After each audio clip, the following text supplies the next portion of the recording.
أعوذ بالله من الشيطان الرجيم بسم الله الرحمن الرحيم الحمد لله والصلاة والسلام على رسول الله وبعد السلام عليكم ورحمة الله وبركاته Құрметті жамағат, альхамдулилля, бүгін және сабақтамыз. Алла субханала ва тағала бұл сабақтарымызды дүние ақыретім үшін хайырлы әрі берекелесін. Біз бұл сабақта Құран жаттаймыз, бәріңізге белгілі. Құран жайында, Құран жаттау жайында қысқаша бір тоқталып кеткім келіп отыр. Өйткені Құран Алланың сөзі. Алланың сөзі болғаннан кейін бұл барлық білімнің ең шыңы.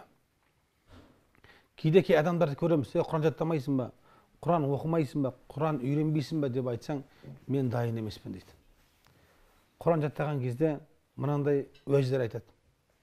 Сахабалар Құран жаттаған кезде бір аят жаттамай, екінші аят, ол аятқа амал етпей, екінші аят жаттамаған екен, әр аятты жаттап, кейін барып, екіншісіне өткен екен деген сөздерді айтып, Құран жаттамауға тырысады.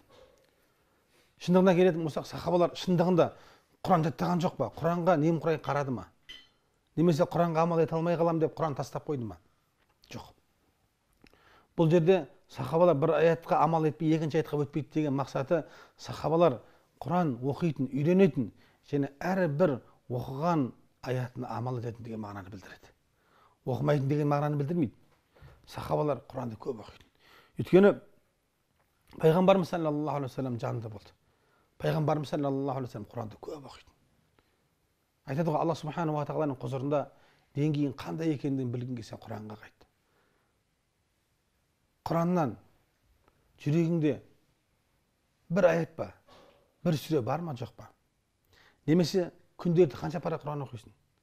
Қанша сүре жаттағансың? Соған қайтқан дейді. Сонда Алланың құзырында сен деңгейіңді білесің.